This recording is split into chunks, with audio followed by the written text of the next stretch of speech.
इतनी तानाशाही पे उतर आए हैं, इन्होंने सैकड़ों गांवों में पुलिस उतार दी। नमस्कार, आप देख रहे हैं द न्यूज सेंटर हब और आपके साथ मैं हूं देवा ठाकुर। किसान और जवान ये वो दोनों होते हैं जो हिंदुस्तान की तरक्की में एक रीढ़ की हड्डी का रोल निभाते हैं। किसान अन्न उगाता है तो जवान देश की रक्षा करता है। लेकिन सोचकर देखिए कि किसान और जवान दोनों ही आमने सामने आ जाएं तो क्या होगा। जी हाँ, पिछले करीब 2 दिनों से देश की राजधानी दिल्ली में किसान और जवान आमने सामने आ चुके हैं। किसान जमकर उत्पात मचा रहे हैं, पुलिस कर्मियों पर जमकर पथराव किया जा रहा है और साथ ही आपको ये जानकारी भी दे दें कि पुलिस कर्मी लगातार ये अपील कर रहे हैं कि आप शांति बनाए रखिए।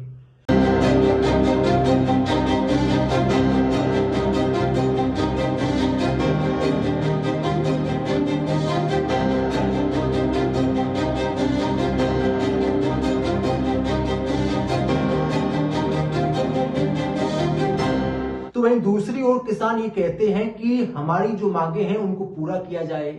अगर आप हमारी मांग को पूरा नहीं करते हैं तो हम लगातार आंदोलन करते रहेंगे। किसानों को रोकने के लिए नुकीले पत्थर, सड़कों में गड्ढे किए जाते हैं, ड्रोन से निगरानी की जाती है, ड्रोन से आंसू गैस के गोले भी छोड़े जाते हैं, सिर्फ इसलिए कि किसानों को दिल्ली जाने से रोक लिया जाए। तो वहीं दूसरी ओर कुछ तस्वीरें ऐसी सामने आती हैं जहां पर किसान जमकर उत्पात मचाते हैं, पुलिस कर्मियों को खदेड़ने का काम करते हैं, पुलिस कर्मियों पर पत्थरबाजी करते हैं और साथ ही जो किसानों को रोकने के लिए जो यंत्रों का इस्तेमाल किया जाता है उनके साथ वो तोड़फोड़ करते हुए नजर आते हैं। सरकार का ये कहना है कि हम बातचीत करने के लिए किसानों से तैयार हैं, लेकिन किसान बातचीत करने के लिए अभी तक तैयार नहीं हो पाए हैं। आज शाम 5 बजे किसान और जो सरकार है उनके बीच में बातचीत होनी है और ये कयास लगाए जा रहे हैं कि बातचीत में हो सकता है किसान मान जाएं। आपको ये जानकारी भी दे दें कि किसान और जो सरकार है उनके बीच में कई दफा बातचीत हो चुकी है। इससे पहले भी करीब 2000 से 2020 में आंदोलन हुआ था।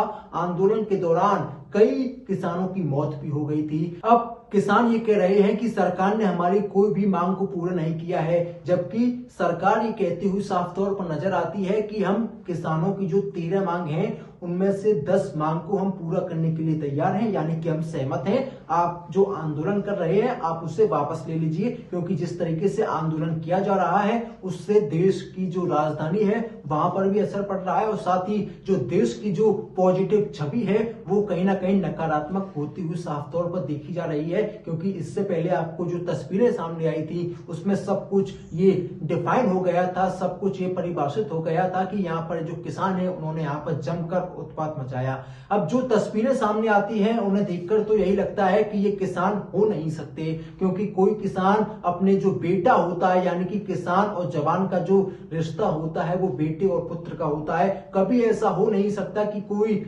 पिता अपने पुत्र पर हमला करे, क्योंकि जिस तरीके से किसान लगातार पुलिस कर्मियों पर पत्थर मार रहे हैं, लाठी डंडों से हमला कर रहे हैं, उससे एक बात तो साफ है कि हो सकता है कि इस आंदोलन की आड़ में कोई उपद्रवी, कोई खालिस्तानी अपनी जो सोच है, जो उसकी घटिया सोच है उसे पूरा करने की कोशिश कर रहा है। और साथ ही इस पूरे मामले को लेकर लगातार सियासत भी हो रही है। कांग्रेस कहती है कि सरकार एमएसपी क्यों नहीं देती है, तो वहीं सरकार की ओर से यह बयान जारी किया जाता है कि जब आपकी सरकार हुआ करती थी तो आपने एमएसपी क्यों नहीं दिया।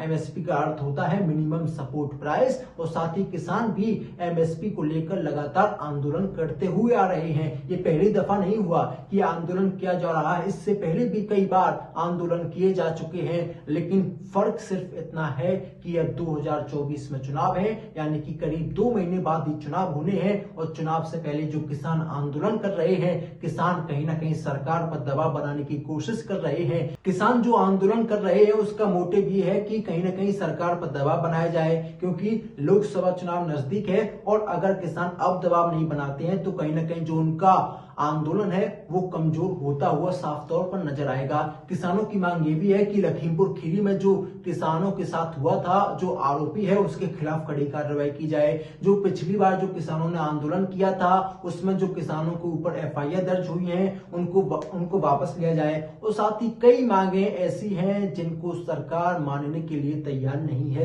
क्योंकि उससे कहीं ना कहीं देश का भी नुकसान होगा। लेकिन जो अन्नदाता हैं, सरकार को ये ध्यान देना चाहिए कि अन्नदाताओं की कुछ मांगे ऐसी हैं जो जरूरी हैं, जिनको पूरा करना चाहिए। अब इस पूरी खबर को लेकर आपकी क्या कुछ राय है? जो ये किसान है, ये सच में किसान है या ये खालिस्तानी है? क्या सरकार अपनी जगह सही है? क्या कहीं ना कहीं ये जो आंदोलन किया जा रहा है ये चुनावी नहीं है? हमें कमेंट करके जरूर बताएं। नमस्कार।